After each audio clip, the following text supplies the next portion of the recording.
श्रोते हो, नमस्ते. आपल्या सर्वांना शुभ दिवस. श्रोते हो, आपण नेहमी म्हणतो की कानानं ऐकणं आणि डोळ्यांनी पाहणं यामध्ये खूप फरक असतोय. ऐकून विश्वास ठेवण्यापेक्षा डोळ्यानं प्रत्यक्ष पाहिलेलं हे विश्वसनीय असतं. कोणी सांगितलेलं कदाचित काही कमी जास्त असू शकतं, किंवा ते कमी जास्त करून सांगितलेलं असतं, किंवा त्यांच्या दृष्टीनं त्यांना जसं वाटलं तसं ते सांगितलेलं असतं. पण श्रोते हो, आपण प्रत्यक्ष डोळ्यांनी पाहतो ना, तेव्हा आपण ते जसंच्या तसं घडताना पाहत असतोय. अर्थात पाहताना सुद्धा आपला ज्याच्याकडे आपुलकीचा दृष्टिकोन आहे त्याच नजरेनं आपण पाहत असतोय. त्यामुळे श्रोते हो, तिथं पण पुन्हा आपण भाव होऊ शकतोच. कोणती गोष्ट पाहताना तिकडं पाहण्याचा आपला दृष्टिकोन काय आहे तो परिणाम करत असतोय. म्हणून श्रोते हो, सगळ्या बाजूनी माहिती घेऊनच निष्कर्ष काढणं हे योग्य असतंय. बघा, पडतंय का? नक्की विचार करूया. चला, आजही आपल्यासाठी सुंदर विचारांची ही शिदोरी, ही मालिका अशीच पुढे घेऊन आलोय. चला, करूया सुरुवात सुंदर विचारांना, सुंदर सुविचारांना.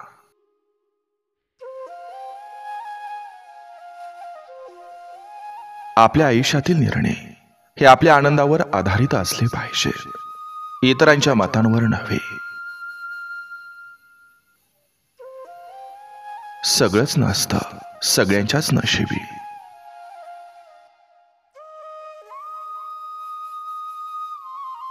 त्याच्यासाठी रडू नका ज्याला तुमच्या अश्रूची किंमत नाही, पण त्याच्यासाठी नक्की हसा जो तुम्हाला हसवण्यासाठी रडतो. जर मिळाली संधी कोणाला मदत करण्याची तर सारथी बना, स्वार्थी नको. अहंकार हा प्रत्येक माणसात असतो, पण आपली चूक फक्त तोच मान्य करतो ज्याला माणसं गमवायची नसतात.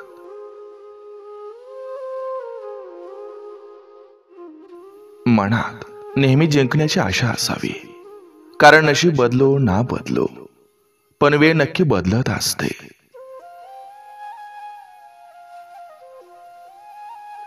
माणसं बदलायला लागली की समजायचं या वाटेवर तुमची गरज संपली. असतात काही जण ज्यांच्या बरोबर नुसतं शांत बसून जरी राहिलं तरी मन मोकळं झाल्यासारखं वाटतं.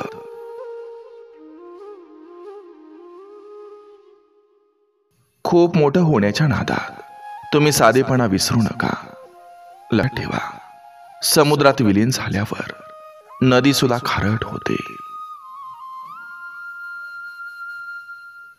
भावना महत्वाच्या असतात, ज्याला त्या समजतात तो समोरच्याला कधी दुखावत नसतो.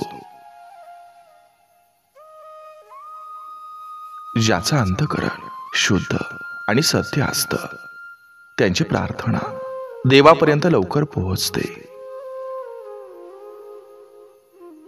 प्रत्येक यशाच्या आनंदामागं दुःखाचा आणि अपमानाचा मोठा डोंगर असतो. गैरसमज इतके शक्तिशाली असतात की कित्येक वर्ष आपण निभावत असलेली नाती एका क्षणात तोडू शकतात.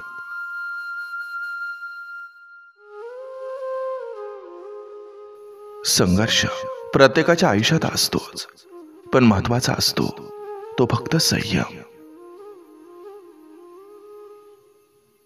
साधेपणा वागण्यातून दिसावा, मनानही तो तेवढाच निर्मळ असावा.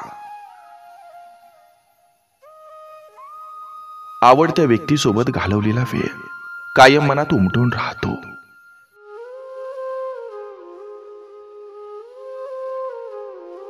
काम चांगलं करण्याचा एकच मंत्र असतो, कामात जीव ओतणं. अपमान नेहमीच वाईट नसतो. कधी कधी तो मेलेली स्वप्न जिवंत करून तुमच्या पायाशी आणून टाकू शकतो. बायकोसाठी काही करताना जर आधी आईला विचारावं लागत असेल तर अशा पुरुषाने लग्नच नाही केलं पाहिजे.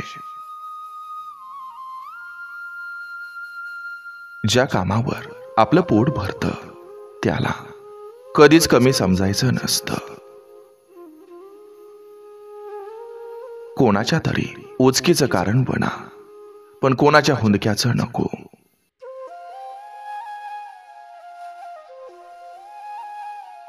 सौंदर्यापेक्षा निष्ठा अधिक महत्वाची असते.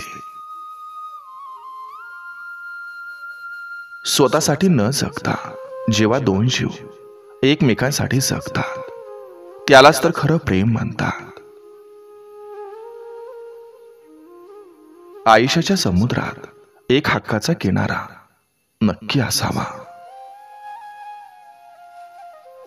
आईनं लावलेल्या संस्कारांना आणि बापानं लावलेल्या वळणाला कधीच तडा जाऊ द्यायचा नसतो, हे फक्त शंभू राजांकडून शिकावं.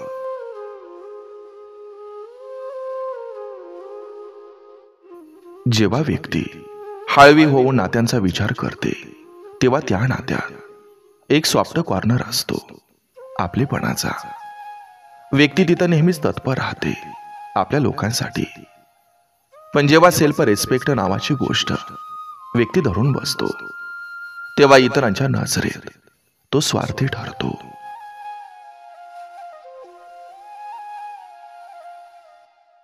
या कलियुगात स्त्रिया सुंदरतेचं शरीर प्रदर्शन करत आहेत, पण पुरुष मात्र फक्त संस्कारी स्त्रियांनाच मान देत आहेत. हे कलियुग आहे. इथं शपथ खाणारे नाही, तर दारू पिणारे खरे बोलतात.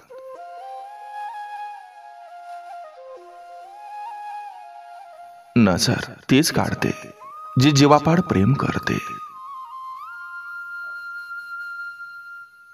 प्रेमाच्या रंगमंचावर काही नाती ही अपूर्णच राहतात.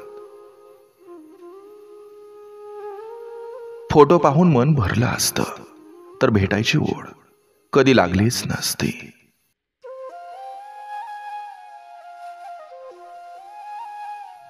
आशा लावून बसलेल्या माणसाच्या पदरात जर निराशा पडली, तर माणूस आतून खचून जातो.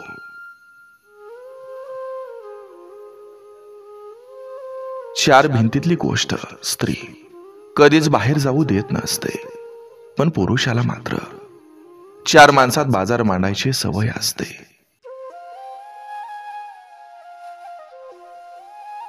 कोणाला तरी सुखी पाहण्यासाठी कोणाला तरी दुःखी व्हावंच लागतं.